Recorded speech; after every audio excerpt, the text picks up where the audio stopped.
الحمد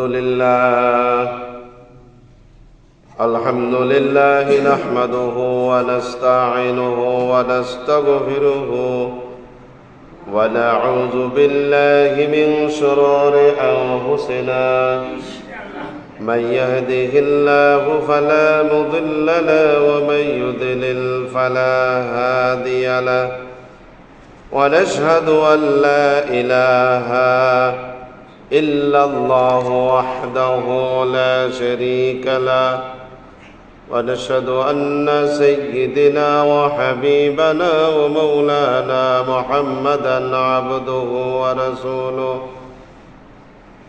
أما بعد فأعوذ بالله من الشيطان الرجيم بسم الله الرحمن الرحيم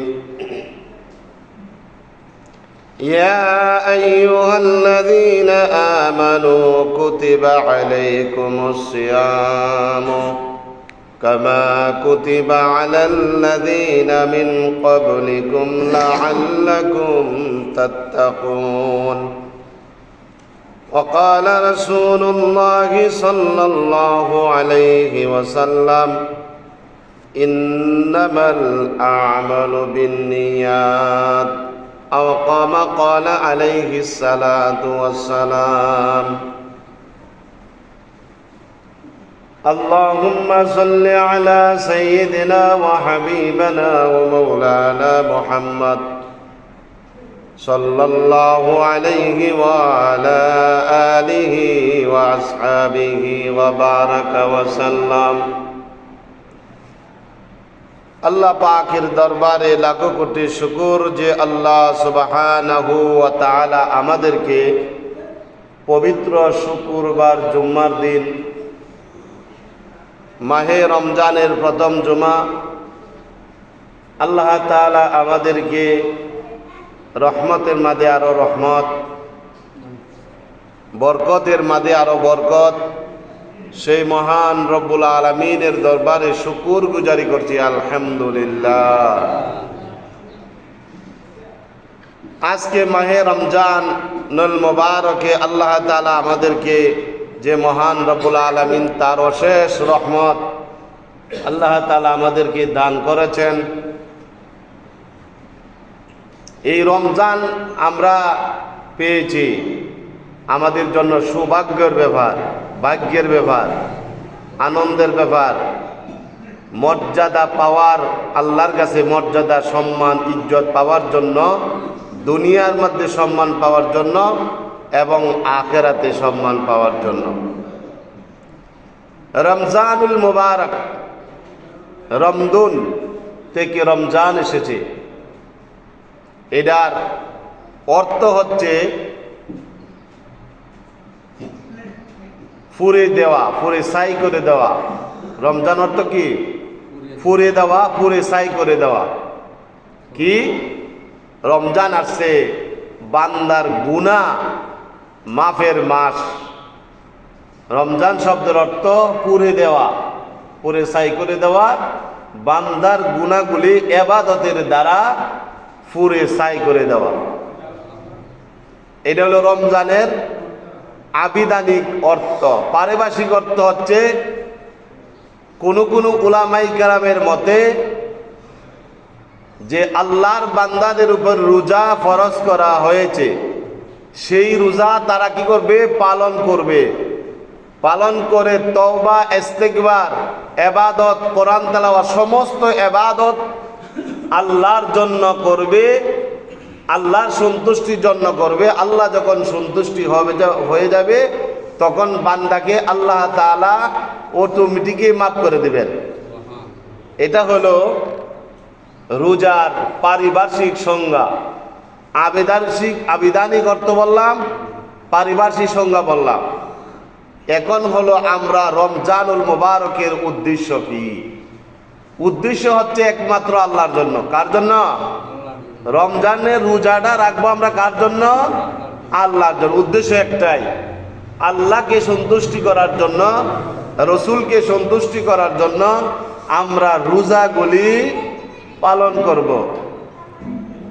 এটা হলো আমাদের উদ্দেশ্য, ঠিক না? রোজা আল্লাহর সন্তুষ্টির জন্য, আল্লাহর সন্তুষ্টির জন্য আমরা রোজা রাখবো। রোজার এক হলো অর্থ, পারিবারিক সংজ্ঞা বললাম, রোজার উদ্দেশ্য। এখন আসুন, রোজার মাসকে আল্লাহ তাআলা কয়ভাবে ভাগ করেছেন, কয় প্রকার? রোজার মাসটারে কয় প্রকারে ভাগ করছেন? 3 প্রকার। এটা যেন প্রশ্নের মতো হইতেছে আর কি, যে রোজাকে আল্লাহ তাআলা 3 ভাগে ভাগ করেছেন। একটা হলো রহমাতুন, রহমতের দিন 10 দিন। আরেকটা হলো মাগফিরাতুন, ক্ষমার 10 দিন। আরেকটা হলো ইয়াতকু মিনান নার, আপনার এই শেষা 10 দিন হলো ইয়াতকু মিনান নার, জাহান্নাম থেকে পানা চাওয়া, জাহান্নাম থেকে মাপ চাওয়া। এটা হলো রোজার প্রকার। রোজার ফজিলত, রোজার ফজিলত নবীজি হাদিসের মধ্যে বলেছেন, যখন আমার উম্মতের মধ্যে রোজাগুলি রাখবে, সারাদিন রোজাগুলি রাখবে, রাত্রে তারাবির ব্যবস্থা আমি মুহাম্মদ রাসূলুল্লাহ সাল্লাল্লাহু আলাইহি সাল্লাম করে দিয়েছি। রোজা হবে আল্লাহর জন্য। ইন্না সলাতি ওয়া নুসুকি ওয়া মাহইয়ায়া ওয়া মামাতি লিল্লাহি রাব্বিল আলামিন। নিশ্চয় আমার, ইন্না সলাতি, নিশ্চয় আমার নামাজ, ওয়া নুসুকি, আমার কুরবানি, আমার হায়াত, আমার মত, সব কিছু কার জন্য? রব্বুল আলামিনের জন্য। রোজা হবে আল্লাহর জন্য, আল্লাহর সন্তুষ্টির জন্য আমাদের রোজাগুলি হবে, ঠিক কিনা? রোজা হবে আল্লাহর সন্তুষ্টির জন্য, আল্লাহ যেন খুশি থাকে। হ্যাঁ, এই যে রোজাগুলি রাখতেছেন, কষ্ট হইতেছে? কোনো কষ্ট নাই, খাওয়ার কোনো টেনশন নাই। যখন আপনি পানির কাছে যাবেন, আপনার মন বলে দিবে তুমি না রোজা রাখছো রমজানের, তার এই ওটুকু আপনার মন বলে দেবে, আপনার কোনো খাইতে পারবেন না। বান্দা একমাত্র আল্লাহকে ভয় পায়া রোজাটা রাখছে, কোনো কানা ফিনা আমার বান্দার থেকে নিরাপদ, সমস্ত কানা থেকে বান্দা আমার নিরাপদ। সুবহানাল্লাহ। বান্দা তোমার রহমত, আজকে রহমতের 10 দিনের মধ্যে 2 দিন চলে যাইতেছে। বান্দারে তুমি কি করব? রহমতের আশা করা, আল্লাহর রহমতের আশা করা। রহমত অর্থ আল্লাহর দয়া, আল্লাহর দয়ার আশা করা। রমজানটাই দিছি বান্দা তোমারে মাপ চাওয়ার জন্য, রমজান দিছি তোমাকে মাপ পাওয়ার জন্য, রমজান দিছি তোমার মর্যাদা, উচ্চ মর্যাদা, সম্মান দেওয়ার জন্য, নেকি কামাই করার জন্য তোমাকে রোজা দিলাম। রোজাটা হচ্ছে তো আমি আল্লাহর, আস-সাওমিলি ওয়া না আজজি বিহি। আল্লাহ বলেন আস-সাওমুলি, রোজাটা তো বান্দা আমার জন্য রাখছে। সুবহানাল্লাহ বলেন, রোজাটা আমার জন্য রাখছে। আনা আজজি বিহি, আমি তার প্রতিদান দেব। তার প্রতিদান, পুরস্কার কি দিব আল্লাহ পাক ভালো জানেন। রোজার মর্যাদা রব্বুল আলামিন বলেন আনা আজজি বিহি, আমি আল্লাহ তার প্রতিদান দিব, তার বদলা আমি দিব। আমার বান্দারে আমি কি দিব? আমি আল্লাহ ছাড়া টাকা কেউ পরিমাণ জানে না। সেটা হলো রোজা। মানে কি, কেন রাখলাম? সূর্য উদয়ের, ফজরের, সুবে সাদেকের আগ মুহূর্তে আপনার কানা বন্ধ করে দিতে হবে। সুবে সাদেকের আগে আর একটা সময় আছে, এটাকে বলা হয় কাজেব, সুবে কাজেব বলা হয়, রাত্রের শেষ অংশ। কথাগুলি শুনেন, ফজরের নামাজের আগে একটা সময়ের নাম সুবে সাদেক, তারপরে এর আগের সময়টার নাম হলো কাজেব। সেটা হলো পূর্ব মুহূর্ত, ফজরের নামাজের পূর্ব মুহূর্ত। আল্লাহ রাব্বুল আলামিন বলেন, বান্দারে এই রহমতের দিন চলে যাইতেছেন, প্রথম রহমতের দিন চলে যাইতেছে। বান্দারে শেষ রাতে উঠে আমি আল্লাহ দরবারে 2 রাকাত তাহাজ্জুদের নামাজ পড়ে আমি আল্লাহ দরবারে কান্নাকাটি করো, সমস্ত কিছু আমি আল্লাহ তোমাকে পরিপূর্ণ করে দেব। জোরে বলেন সুবহানাল্লাহ। আল্লাহ তাআলা পরিপূর্ণ করে দিবেন। এই রমজান আসছে মানুষের ভাগ্য নির্ধারণ করার জন্য, মানুষের সম্মান ইজ্জত বাড়ানোর জন্য।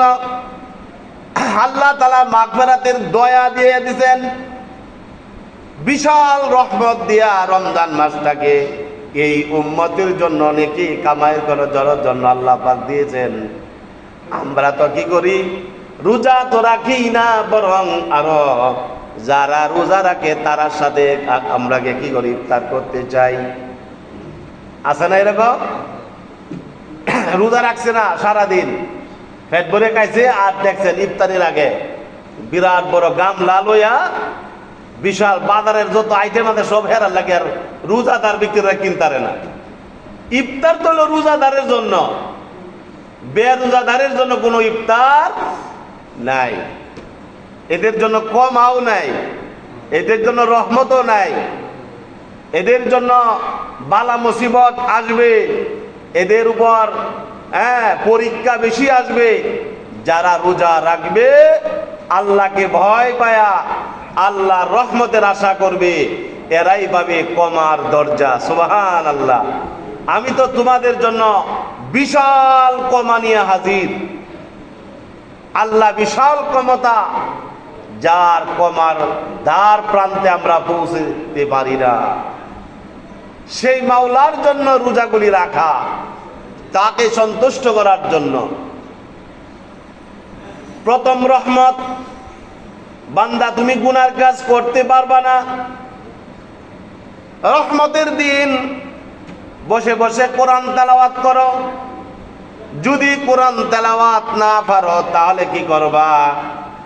আল্লাহ রাব্বুল আলামিনের কাছে মাপ চাইতে দাও। আস্তাগফিরুল্লাহ আল্লাযী লা ইলাহা ইল্লাহু আল হাইয়ুল কাইয়্যুম ওয়া আতুবু ইলাইহি লা হাওলা ওয়ালা কুওয়াতা ইল্লা বিল্লাহিল আলিয়্যিল আযীম। এইটা হলো মাগফিরাত, আল্লাহর কাছে ক্ষমা চাওয়া। এই আস্তাগফিরুল্লাহ ব্যাখ্যা যদি না জানুন, আস্তাগফিরুল্লাহ আস্তাগফিরুল্লাহ আস্তাগফিরুল্লাহ, আল্লাহ আপনার কাছে ক্ষমা চাই, আপনার কাছে ক্ষমা চাই, বাংলা হলো এটা, আপনার কাছে ক্ষমা চাই, হে আল্লাহ আপনার কাছে ক্ষমা চাই। আল্লাহ দেখ বান্দারে তুই সপ্তাহ দোয়া করতে পারলি না, অতটুকু আস্তাগফিরুল্লাহ পড়ার কারণে যা বান্দা আমি তোর সমস্ত জীবনের গুনাহগুলি মাফ করে দিলাম। এটা হলো মাফের মাস, রহমতের 10 দিন। বান্দা রহমত দরকার তোমার। আল্লাহ তুমি আমাদেরকে দুনিয়ায় রহমত দান করো, কিয়ামতের ময়দানে রহমত দান করিও। আল্লাহ তোমার দয়ার খাতিরে, তোমার রহমতের খাতিরে আমাদেরকে জাহান্নামের আগুন থেকে আল্লাহ তুমি আমাদেরকে মাফ করে দাও। আল্লাহুম্মা ইন্না নাসআলুকাল জান্নাতা, আল্লাহুম্মা ইন্না নাসআলুকাল জান্নাতা ওয়া নাউযু বিকা মিনান নার। এই দোয়া পড়ে না তারাবি 20 রাত পড়ে, এই দোয়া পড়েনি? আল্লাহুম্মা ইন্না নাসআলুকাল জান্নাতা ওয়া নাউযু বিকা মিনান নার ইয়া খালিকাল জান্নাতা ওয়ান নারি বিরহমাতিকা ইয়া আজিজু ইয়া গাফফার ইয়া কারীমু ইয়া সাত্তার ইয়া রহিমু ইয়া জব্বার ইয়া খালিকু ইয়া বার। আল্লাহুম্মা আজরিনা মিনান নার, আল্লাহুম্মা আজরিনা মিনান নার ইয়া মুজিরু ইয়া মুজিরু ইয়া মুজির বিরহমাতিকা ইয়া আরহামার রাহিমিন। এই দোয়ার ভিতরে অনেক কিছু, এই দোয়ার তরজমা ইনশাআল্লাহ আগামী জুম্মায় বলবো। আজকের যে আলোচনা, রহমতের আলোচনা, এই দোয়ার তরজমা কি আল্লাহ বলেছেন আগামী শুক্রবারে আল্লাহুম্মা ইন্না নাসআলুকাল জান্নাতা ওয়া নাউযু বিকা মিনান নার। কি আল্লাহ শিখায় দিলেন তোমাকে, নবীজি তোমাকে কি শিক্ষা দিলেন? আল্লাহর কাছে যে আমরা দোয়া করেছিলাম আল্লাহুম্মা গফিরলি, যে আল্লাহ তুমি আমাকে কি করো, ক্ষমা করো। আল্লাহুম্মা গফিরলি ওয়ালি ওয়ালিদাইয়া, আমার পিতা মাতাকে ক্ষমা করো। সুবহানাল্লাহ বলেন। এটা কার দোয়াটা? কে করে? সন্তানে করে। কে করে? যদি সন্তান নেককার হয়, যদি সন্তান আলেম হয়, যদি সন্তান কোরআন পড়নেওয়ালা হয়, যদি সন্তান আল্লাহওয়ালা হয়, যদি সন্তান গুনাহমুক্ত হয়, সেই রকম সন্তানে পিতামাতার জন্য দোয়া করে আল্লাহুম্মা গফিরলি ওয়ালি ওয়ালিদাইয়া ওয়ালি উস্তাদি ওয়ালি শাইখি ওয়া আজওয়াজিহি ওয়া যুররিয়াতিহি ওয়া বাইতিহি আজমাইন। সুবহানাল্লাহ বলেন। ওয়া উস্তাদি, আমার উস্তাদের গুনাহগুলি মাফ করো। কি সুন্দর দোয়া। আজওয়াজিহি, আমার এই আজওয়াজিহি, আমার স্ত্রীর গুনাহগুলি মাফ করো। ওয়া বাইতিহি, আমার আহাল বায়েত যারা আছে তাদেরকে মাফ করো। আজমাইন, সকল মানুষের গুনাহগুলি মাফ করো। সুবহানাল্লাহ বলেন। দোয়াটা দেখছেন কই গেছে? ওয়ান্নাসি আজমাইন, সমস্ত মানুষের গুনাহগুলি আল্লাহ তুমি মাফ করে দাও। নিজের গুনাহ মাফ চাইলো, পিতামাতার গুনাহ মাফ চাইলো, তারপরে উস্তাদের গুনাহ মাফ চাইলো, তারপরে নিজের বউয়ের গুনাহ মাফ চাইলো, তারপরে আহলে বায়াত, আপনার আত্মীয় স্বজন বন্ধু বান্ধব সমাজকে মাফ চাইলো। আজমাইন, এবং সমস্ত মানুষের গুনাহগুলি মাফ চাইলো। এতে কি উস্তাদও বাদ যায় নাই? তো এইরকম সন্তান আমাদের দরকার আছে না নাই? বলেন। নাফরমান সন্তান থাকার চেয়ে নিরঙ্কুশ সন্তান ভালো। নাফরমান সন্তান চেয়ে আটপুরা বালা।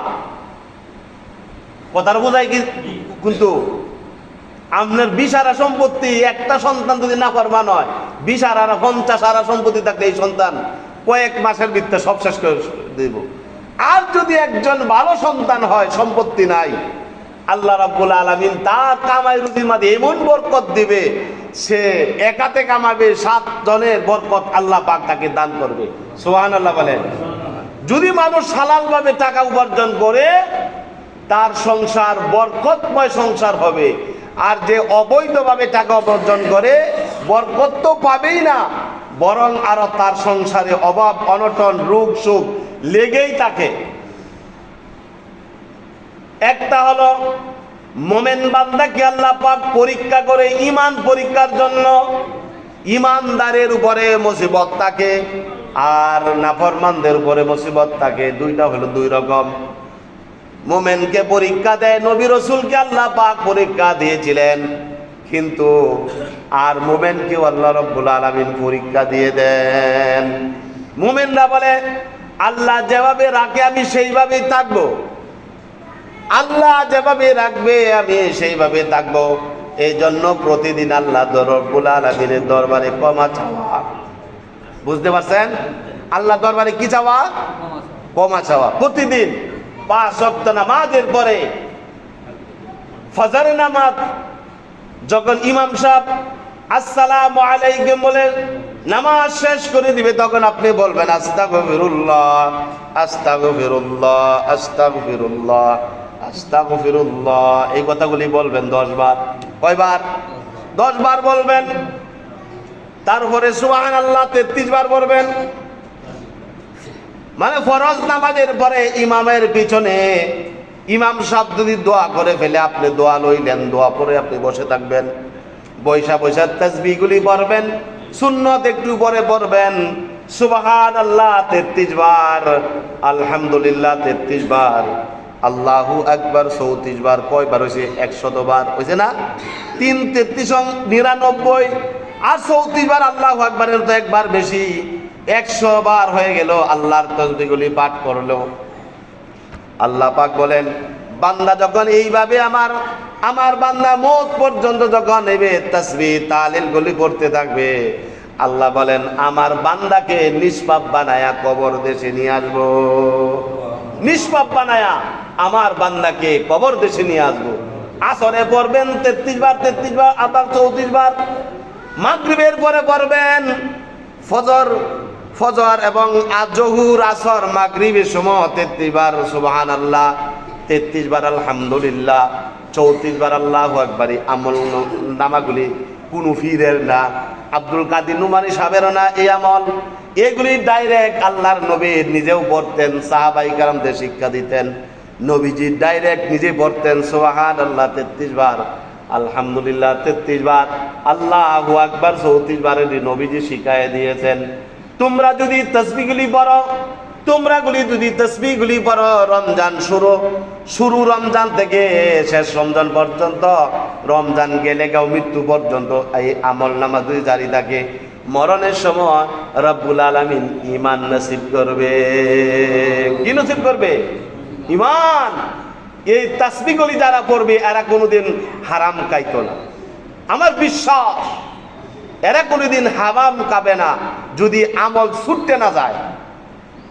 যারা নেকের কাজ করে এরা দেখবেন আমি না মাত্র নামাজ পড়েছি, এইবার আর 10টা টাকা কেন মারবো?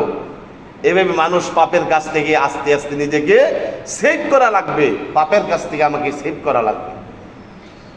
আমি যদি সেভ হই তা আল্লাহ আমাকে মাফ করবে না? আপনার আমল নামা দেখে আরো মানুষ 10 জন ভালো হয়ে যাবে। এই জন্য 5 ওয়াক্ত নামাজের পরে এইগুলি আমল করা, সারাদিন অবসর সময়ের মধ্যে বিছনা যাওয়ার আগে তারাবির নামাজ পড়ে বিছনার শোয়ার আগে আপনি পড়ে নিলেন লা ইলাহা ইল্লাল্লাহ 100 বার। কতবার বলেন? তাসবিহগুলি দেয়া যায় আজকে জুম্মার দিন। লা ইলাহা ইল্লাল্লাহ 100 বার। শোয়ার আগে আবার পড়বেন আস্তাগফিরুল্লাহ 100 বার। নবীজির উপরে দুরূদ ও সালাম পড়বেন 100 বার। তারপরে সুবহানাল্লাহি ওয়া বিহামদিহি সুবহানাল্লাহিল আযীম, এইটা পড়বেন 100 বার। আল্লাহ পাক বলেন এই আমল নামা যদি অতিরিক্ত আমল আছে, শোয়ার আগে বান্দা যখন শোয়ার আগে এই আমলগুলি যদি করে, এই আমল নামা অতিরিক্ত থাকবে আল্লাহর কাছে জমা। কিয়ামতের দিন, মুসিবতের দিনে আমল নামা যখন ওজন করা হবে, তখন আল্লাহ পাক বলবেন আমার বান্দার আমল নামা হালকা হয়ে গেছে। কি হয়ে গেছে? হালকা হয়ে গেছে। আল্লাহ পাক তার কুদরতের হাত দ্বারা ফেরেশতাদেরকে বলবেন এই আমলগুলি নিয়ে যাও। শোয়ার আগে আমার বান্দারা এই আমল নামা করেছিল, আমার কাছে আমল নামা জমা ছিল, যাও এই আমলটুকু মিজানের পাল্লা দিয়ে দাও। বুখারীর হাদিস আন আবি হুরায়রা রাদিয়াল্লাহু তাআলা قال قال رسول الله صلى الله عليه وسلم كلمتان حبيبتان إلى الرحمن خفيفتان على اللسان ثقيلتان في الميزان সুবহানাল্লাহ।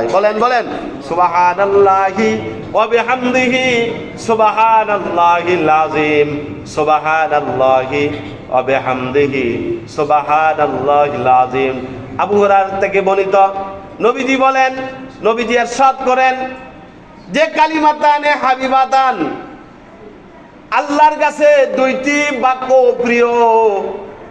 কালিমাতানে হাবিবাতানে ইলার রহমান খাফিফাতানে আলাল লিসান, এই দুইটা শব্দ বলতে খুব সহজ, কষ্ট হয় না। সাকিলাতানে ফিল মিজান, এইটা হবে কিয়ামতের দিন আল্লাহ পাক মিজানের পাল্লায় যখন দিবেন, ওজনের বেলায় ভারী হয়ে যাবে। সুবহানাল্লাহ বলেন। এইটা কার নাম? সুবহানাল্লাহি ওয়া বিহামদিহি সুবহানাল্লাহিল আযীম। এটার অর্থ কি জানেন? সুবহানাল্লাহ, আল্লাহ আপনার পবিত্রতা বর্ণনা করছি, ওয়া বিহামদিহি আপনার প্রশংসা করছি। আল্লাহর নাম। কার নাম? আল্লাহ তোমার নাম। ওয়া বিহামদিহি সুবহানাল্লাহিল আযীম, আল্লাহ আমার মহান রবের পবিত্রতা বর্ণনা করতেছি। জোরে বলেন সুবহানাল্লাহ। এই কাগজের টুকরা যখন দেওয়া হবে, মিজানের পাল্লায় যখন দেওয়া হবে, ওজন দেওয়া হবে, তখন মিজানের পাল্লা ভারী হয়ে যাবে। সাকিলাতানে ফিল মিজান, মিজানের পাল্লা ভারী হয়ে যাবে। বান্দাকে আল্লাহ পাক বলেন, যা বান্দা তুই যখন শোয়ার আগে এইগুলি আমল করতে, আমি আল্লাহ দয়া করিয়া তোরে মাফ করে দিলাম, মাফ করে দিয়া তোমাকে আমি জান্নাত দান করলাম। সুবহানাল্লাহ। তাহলে আমলের দ্বারা জান্নাত পাওয়া যাবে, কথা ঠিক কিনা? আমল ছাড়া কোনো কাজ করা যাবে বলেন? সেই রমজান মাস এসেছে বান্দাকে মাপের ঘোষণা দেওয়ার জন্য, রমজান এসেছে বান্দাকে জান্নাতে দেওয়ার জন্য, রমজান এসেছে বান্দাকে তার পিতা মাতার জন্য ক্ষমা চাওয়া, বান্দা নিজে মাপ চাওয়া, সন্তানের জন্য আল্লাহর কাছে কান্নাকাটি করা, সংসারের জন্য কান্না করা, আল্লাহর দরবার দেশের জন্য কান্নাকাটি করা। সে রমজান এসেছে মানুষের ভাগ্য, সম্মান, ইজ্জত, মর্যাদা দেওয়ার জন্য। সেই রমজান আমাদের 2টা চলে যাইতেছে, আর হয়েছে কয়টা? 28টা। তা আল্লাহর কাছে দোয়া করছিলাম কি, আল্লাহ হুম্মা, যে হে আল্লাহ রজব এবং শাবান চাঁদে কি করো? বরকত দান করো, এবং বাল্লিগনা রমাদান, রমজান পর্যন্ত আমাদের হায়াত পৌঁছায় দাও। সেই আল্লাহর দরবারে শুকরিয়া আদায় করেন আলহামদুলিল্লাহ। সেই রমজান আমরা পেয়ে গেলাম। এখন যদি মারা যায়, এই রমজান রোজার অবস্থায় যদি আমরা নেকামল অবস্থায় মারা যাই, আল্লাহ পাক ডাইরেক্ট বান্দারে মাফ করে দিব। সুবহানাল্লাহ। ডাইরেক্ট মরে গেলেন, আল্লাহ পাক ডাইরেক্ট মাফ করে দিব। সুবহানাল্লাহ বলেন। কিন্তু আল্লাহর দরবারে আমরা আরজ করি যে আল্লাহ আমাদেরকে নেক হায়াত, আমাদের সকলকে যেন দান করেন। বলে আমিন। নেক হায়াত দান করেন, রমজানে হক আদায় করার তৌফিক দান করেন। সেই রমজানুল মুবারক জান্নাত 8টা দরজা খুলে দিছে। যে বেলা সন্ধ্যার সময় চান্দা উঠছে, আল্লাহ ডাক দেয়, কয় এই রেদওয়ান ফেরেশতা, চাঁদ উদার সাথে সাথে রেদওয়ান, আকাশের জান্নাতের 8টা দরজা খুলে দা, আবওয়াবুল জান্নাহ, জান্নাতের দরজাগুলি খুলে দা আমার বান্দার জন্য। 8টা জান্নাতের দরজা ঈদের দিন সকাল পর্যন্ত খোলা থাকবে। সুবহানাল্লাহ। সোয়ালে কই আপনারা রোজা রাখছেন, আমি কি খাই আইছি? কথা কন না করে, আমরা কি খাই আইছি নাকি? আমি তো রোজা। আমি কত সুন্দরের আলোচনা করতেছি, হাদিস কোরআনের কথা কইতেছি, রোজা রাখিয়া। কি বলেন? কথা বলেন। আপনারা এই জন্য রোজার দিন আল্লাহ বলেন এই 8টা দরজা খুলে দিয়ে, 8টা দরজা যখন খুলে দিছে, জিব্রাইল ফেরেশতা, জিব্রাইল তুমি কোথায়? এই আজাজিল শয়তান, বড় শয়তানটার বান্দালাও। অন্য হাদিসে আসছে যত ছোট ছোট শয়তান আছে সব দিয়ে বান্দালায়। এক হাদিসে কইছে বড় আজাজিলটা বান্ধে, কিন্তু না, যত ছোট ছোট শয়তান আছে সব দিয়ে বান্ধিয়া আটলান্টিক মহাসাগরে নিক্ষেপ করে। সুবহানাল্লাহ বলেন। আটলান্টিক মহাসাগরে ওদেরকে নিক্ষেপ করা হয়, আমার বান্দাকে যেন গুনার কাপ না করাইতে পারে। এই রমজানুল ফজিলত জুম্মা বেন কয়টা পরে জানি না, আজকে তো 2 দিন, আশা করি মনে জুম্মা 5টা পাইব। কারণ এটা কিন্তু আমি অঙ্ক করছি না, আমাদের একটা মেধা আছে, মেধাতে কথা বলা যায়। মাসের প্রথম 1 অথবা 2 তারিখ যদি প্রথম রোজা হয়, তে অথবা 2 শুক্রবার 1 তারিখ অথবা 2 তারিখ হয়, তাহলে শুক্রবার 5টা পাইব, ঠিক না? 1-2 তারিখ যদি শুক্রবার পরে, তাহলে 5টা পাইব। আর যদি 5টা, আমি তো কারণগুলি বলতেছি কেন পাইব। মাসের এই যে রোজার প্রথম 2 তারিখ আজকে রোজার, এই কারণে আগুয়া শুক্রবার হয়েছে 2 তারিখ, এই লেগে 5টা পাইব। আর যদি 4-5 তারিখ হইতো, তাহলে 4টা পাইল। বোঝাইছে কথা? এই জন্য 5 শুক্রবার 5টা বুধবার বয়ান আপনারা অন্তর দিয়ে শুনতে পারবেন। এই জন্য এই আল্লাহ পাক পরে মালিকরে বলতেছে, হে মালিক ফেরেশতা, জাহান্নামের 7টা দরজা রমজানের কাতিরে বন্ধ করে দে। সুবহানাল্লাহ বলেন। 7টা জাহান্নামের দরজা বন্ধ করে দে। এটা কার জন্য? যারা রোজা না রাখছে তারা লাগিয়া, কার লাগিয়া? যারা রোজা রাখছে তারার জন্য 7টা জাহান্নামের দরজা বন্ধ হয়ে গেছে। যারা রোজা রাখছে তাদের জন্য 8টা জান্নাতের দরজা আল্লাহ পাক খোলা রাখছে। আবওয়াবুল জান্নাহ, 8টা দরজা খুলে দাও। ফুতিহাত আবওয়াবুল জান্নাহ, 8টা জান্নাতের দরজা খুলে দাও। আল্লাহ পাক দেখেন বান্দার জন্য কত সহজ করে দিয়েছে। হুজুর আমি একটা প্রশ্ন করতাম, জান্নাতটা কি আসমানে না আমরা যে সমতলে থাকি এই জায়গা? জান্নাতটা হলো 7 আকাশের উপরে, আসমানে। আসমানে। জাহান্নামটা কি? জাহান্নামের নিচে। আচ্ছা, এটা- জাহান্নাম হলো নিম্ন স্তরে, সর্বনিম্ন স্তরে হবে মুনাফিকদের জাহান্নাম। আর জান্নাত থাকবে, হাদিসের মধ্যে আসছে নিম্ন স্তর হলো জাহান্নাম, সবার নিচে থাকবে জাহান্নাম, আর ঊর্ধ্বে থাকবে জান্নাত। সেই জান্নাতটা হবে আর ফুল চিরাতের ফুল হবে জাহান্নামের উপর দিয়া, সেই উপর দিয়া রোজাদার ব্যক্তিরা বিনা হিসেবে জান্নাতে পৌঁছে যাবে। রোজাদার ব্যক্তিরা বিনা হিসেবে জান্নাত ওদের জন্য। জান্নাত কামানের দিন তারাবি পড়েন তো আপনারা, না পড়েন না? বাড়ি বাজার বই আড্ডা মারেন তো নাকি? সাবধান করে দিলাম, এই সুযোগ যদি পড়েন বছর না পাই, পরে বছর দিয়ে পাই আমি, কোনো গ্যারান্টি আছে? এই সুযোগে আমরা জান্নাত কামাই, জান্নাত কামাই, জাহান্নাম থেকে দূরে থাকি। আল্লাহ তাআলা আমাদের সকলকে কথাগুলির উপরে আমল করা তৌফিক দান করে। সকল বলেন আমিন। ওয়া আখিরি দাওয়ানা আলহামদুলিল্লাহি রাব্বিল আলামিন।